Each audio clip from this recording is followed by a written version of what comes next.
Hello friends, and happy Mountain Monday. Today, we're gonna have story time. I'm gonna be telling you some of the craziest stories that I have from my experience on the Arizona Trail. And maybe those of you who are gonna be getting out there this spring or fall season, maybe this will help get you excited for your adventure. Stick around.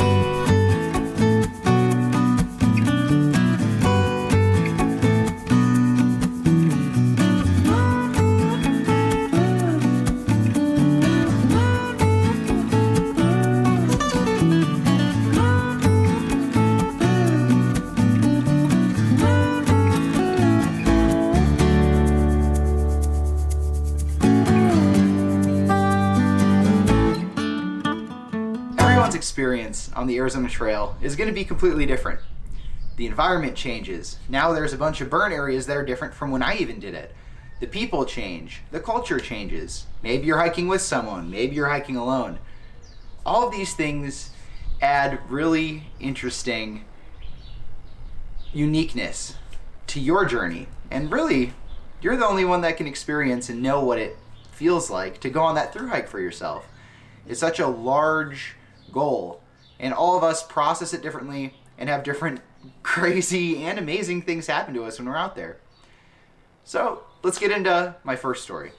My first really big, crazy moment of feeling this sense of adventure when I was on the Arizona Trail was while I was hiking through the Grand Canyon. For my hike, I ended up taking an alternate to climb out of the canyon so I could spend 2 days climbing out because my mom was hiking rim to rim with me, and we wanted to take it a little bit slower for her. So we ended up staying our last night in the canyon at Indian Garden. For those of you in the know, there's a little side trail that takes you out to sort of the edge. It's this cliff that just overlooks the whole Colorado River, really close to Phantom Ranch, but you're above. It's called Plateau Point. I was sitting on the edge of this canyon, taking in the sunset. There was a 50-mile-per-hour wind just constantly buffeting me towards this abyss that laid out in front of me. And all I could do was just sit there and smile and feel just the sense of being alive. It was really amazing, and it really served as a cool first little bookend to what my adventure would teach me and push me to do and the experiences that were to come. So the next story, going in chronological order for when these happened, so you know. My parents had basically slack-packed me from the Utah border all the way to the Grand Canyon. Then my mom and I backpacked through the Grand Canyon together, and then I took off for my first big stint alone. Fully self-supported, all my gear on my back, setting out from the south rim of the Grand Canyon down to Flagstaff. And then I was going to resupply in Flagstaff, continue on my journey. That was the general plan. So it was my first night after leaving the Grand Canyon, my first night completely alone in the woods on a backpacking trip. I'd never gone on a solo trip beforehand. I was a firm believer in the buddy system. I was in Boy Scouts and all these things, and I never went out and hiked alone. So this was my first night completely alone in the backcountry. And I'm laying down in bed. It's like 10 p.m., just trying to get some sleep. All of a sudden, I just hear these huge footfalls right outside my tent, just crunch, crunch, crunch. I was pretty leery of bears. This was my first thru hike. I had seen bears before on the trail, but being completely alone, obviously, it's a little more harrowing. So I thought this thing was a bear. At the time, I was on the phone with my girlfriend, and I'm like, oh God, I think there's something outside my tent. This isn't good. I think it's a bear. I put on my headlamp real quick and poke my head out. I just see this huge black cow, glowing red eyes, just looking right back at me. I'm like, oh, hi cow. So then later that night, I finally chill myself. I'm like, okay, it's just a stupid cow. We can relax. And around midnight, all of a sudden I get woken up to what sounds like sticks, like just getting smacked together, like this horrible, like clattering.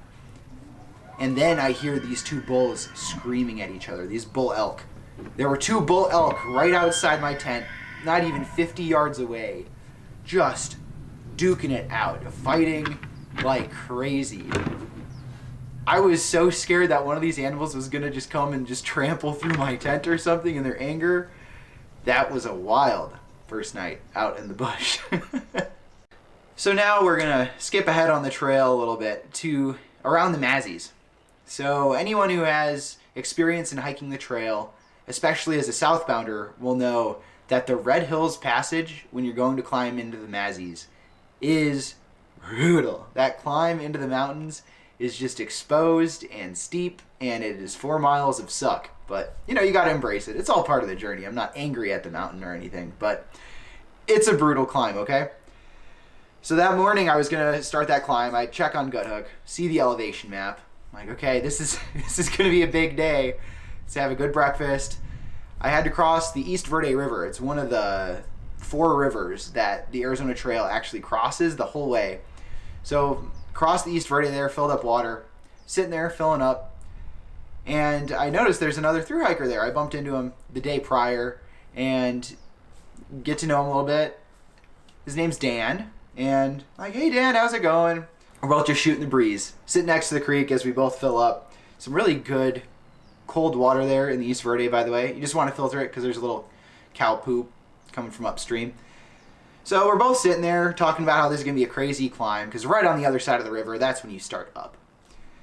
So I'm just about done getting my water thing figured out, and I look over to Dan, and he has one of those blue enamel painted mugs, like the stereotypical camping mug about this big. He has that and a bottle of Jim Beam. Just starts pouring it in there, fills up the whole cup, slams the whole thing. I look at him like, oh, you ready to climb? He's like, oh yeah.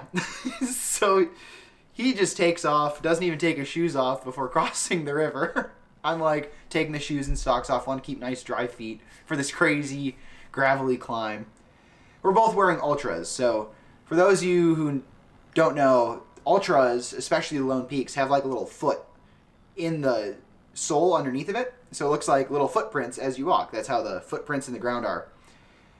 So this whole climb up, you know, Dan took off before me, and I'm just seeing the little footprints in front of me. I'm like, oh my God, this guy just drank so much alcohol at 7 in the morning. It is hotter than hell out here. I'm like dying. I've hiked 400 miles by this point, and this mountain was still kicking my butt.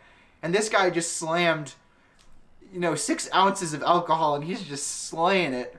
Like, getting down on myself the whole day. Like, how is this guy this much of an animal? So I hike and hike and hike. Finally get on top of this mountain, taking the views from the top. It's beautiful. That was one of the best days on the trail. It was hard, but the view from the top, it's just so much sweeter. And so, ended up hiking another 10 miles or so once I got to the top. Camped in a spot called The Park. It's one of the only stands of pine trees still up there after a huge fire burned through there. But you can check out that whole video up there if you want from my thru hike. And so Dan, 30 minutes after I am done setting up my tent, I'm like, this guy just slayed me. He drank so much alcohol, and he's ahead of me somewhere. I'm just defeated, camping. Just set up camp. Night's falling, like whatever. I'll just be alone out here in my sorrow. 30 minutes after I set up my tent, all of a sudden I hear someone on trail. I look over and it's Dan. He's like, hey man, you've got a great pace, my God. About a mile from the river, I got completely off trail and I got lost for like an hour. So here I was beating myself up because I thought this drunk dude was just kicking my butt at the hike, but like, whatever, good for him, but that's a special talent. And here, it's all just this fabrication in my own head. I laughed so hard when I saw him, and I told him the whole story. We ended up having a great campfire that night, and that was the first night I actually camped with someone out on the whole trail. And that was just a really cool experience. He was a very accomplished thru hiker. He had done the TA and I think the Appalachian Trail, or at least parts of it. Really, that was a cool experience. So next story. Continuing on, I had gone over the Mazzies, past 4 Peaks, just leaving the Soups. So as a southbounder, hiking down off Montana Mountain, it's this huge swooping hike down. Then you hike like 10 miles across the desert, and then you get to Superior. So I had a very, very long day hiking out of the Soups and ended up camping at the Revis Canyon Trailhead, which is 10 miles outside of Superior pretty much, but just at the bottom of Montana Mountain. There's a big water cache there, and a fire ring, so I knew I could set up a tent, hang out, and I'd have as much water as I needed. So that was very helpful because I was pretty dehydrated. And I'm literally amongst the saguaros. You know, it's the cacti, there's some cottonwoods in this wash next to me, some mesquite trees all around me, and saguaros. So I was paranoid about bears. Like I said in the first couple stories, I was paranoid about the wildlife. So I was very, very safe about my bear system. I was stringing out my food in a tree every single night. This night, I'm like, okay, I don't need to. I'm in the desert. I am amongst the saguaros. There's not even a tree tall enough. It's fine. I'll sleep with my food tonight. Guess how I got woken up at 3 in the morning? Pitch black outside. The moon had already set. I hear horrific growling just outside of my tent. There's a bear outside of my tent. This woke me up from a not so sound sleep, but my knee-jerk reaction was to start barking like a dog and throw my entire food bag out of my tent, yelling, "Not today, Satan." My titanium pot, the bot, I have a gear review on it up there, also good for scaring away bears apparently. It smacks a rock and just starts making this clang, and so I hear this bear just start tearing it off through the mesquite trees, like right next to my tent. Just hear it just pushing it up this mountain. So I knew it wasn't just a really angry raccoon or something, because you could hear it was big. It was knocking rocks down the mountain as it was running. You know, I run out of my tent, just start yelling all sorts of profanities at this thing. 3 in the morning. I ended up staying up an extra hour, put some, put a little fire together, kept warm, made sure that he wasn't going to come back for me. But that was a crazy experience. You definitely feel alive after an experience like that. And for the next couple nights after that, I was waking up hearing that bear growl in the back of my head. It was spooky.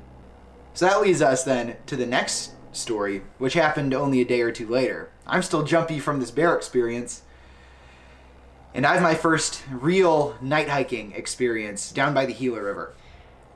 So I had to do 23 miles from the Picket Post Trailhead down to the Gila River, where I knew I could get water.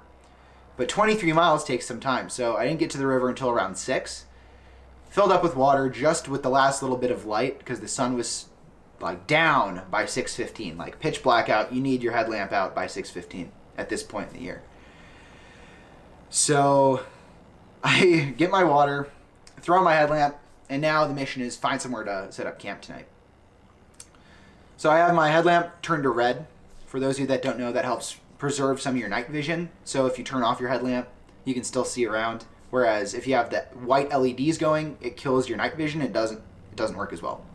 So I had the red light on my head. I'm walking. All of a sudden in the distance, I just hear this really light.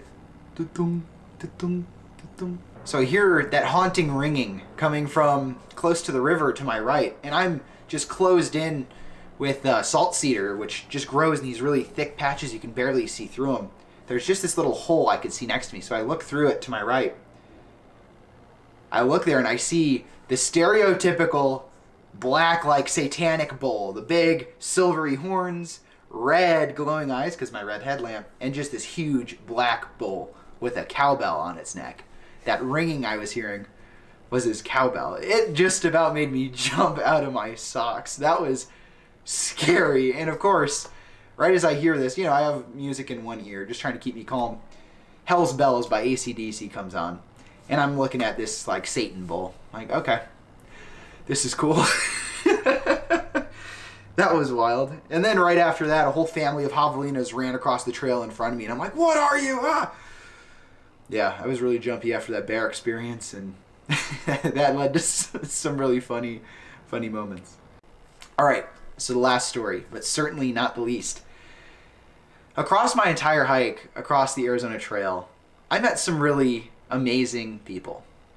Complete strangers that were just willing to help you out because they believed in what you were trying to accomplish. They understood the significance of what the Arizona Trail means to someone, and they want to help you along that journey.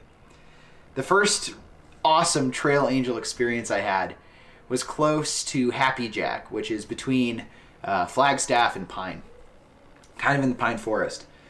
It was the AZT in a Day event. The AZT in a Day event is where the whole community organizes to hike the whole Arizona Trail as a group. So a couple people get each section, and we'll do the whole thing in one day. So the people that ended up mountain biking the passage that I was hanging out on, I guess they had a couple of extra beers, and they bumped into me right where I was setting up camp, and they offered me some IPAs, and it was like the most emotional moment of my life, because I had a fantastic day. I had just hit 100 subscribers on YouTube. I was sitting next to this nice warm fire, eating my dinner, and then these people walked up and offered me a couple of beers. And that was a really just crazy experience. Like, these people are so nice. I'm in the middle of nowhere, and now I have beer. Like, oh my God, so grateful. Just so overwhelmed with emotion. I recorded myself in my reaction to it while I was out there. I remember in the clip, I just start tearing up. I'll throw in my reaction right here. And to end the day, I met 2 more mountain bikers. They gave me 2 beers. And they're extra pale ales. These are like my flavor. Oh my God. I'm blown away with how perfect this day turned out. And I just found out I hit 100 subscribers.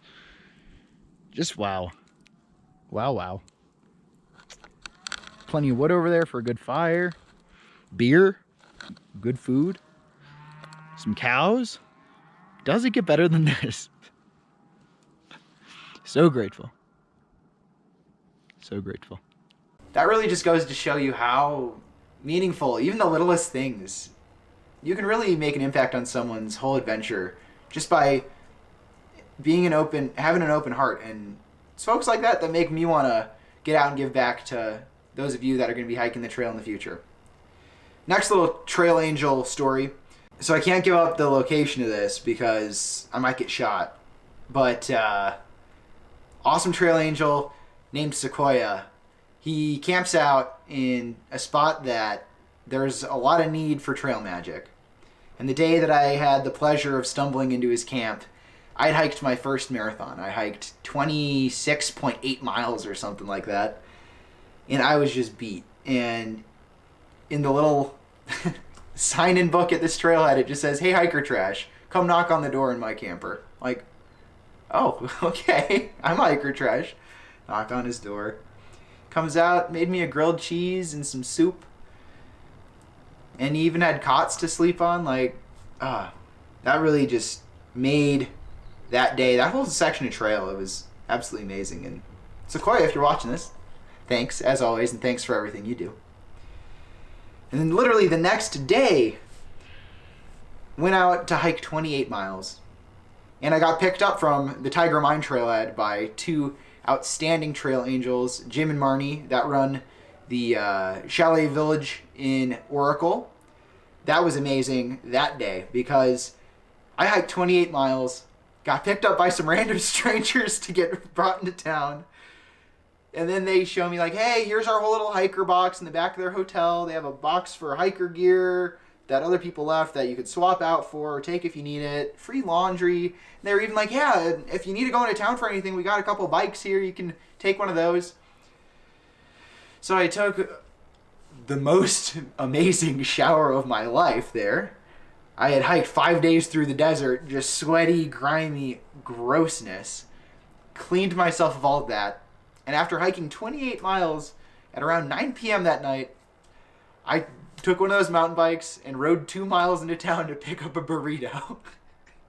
It's the closest to doing an Ironman I've ever come in my life, but I remember just a similar feeling of just adventure that I described in my first story at the Grand Canyon. Just, I'm riding on this bicycle in a place I've never been before. I walked this whole way here. How did I get here? Wow. This is what living feels like. I remember just riding on the saddle of that bike, just cruising down Main Street in Oracle to go get a burrito, just thinking like, what am I doing right now? This is kind of awesome. Those are some of the craziest and coolest stories that I have from my whole experience on the trail. There are so many unique attributes to the trail, and everyone will have their own experience out there. Remember to keep an open mind and an open heart, and always give back if you can. If you encounter any of those amazing trail angels, be sure to be very grateful and thankful and help them however you can. That wraps up this video, guys. I wanted to say thank you so much for watching. If you enjoyed it, please hit that like button and maybe consider subscribing so you can be here for future videos. Thanks again for watching. I'll see you guys in the next one. Stay groovy.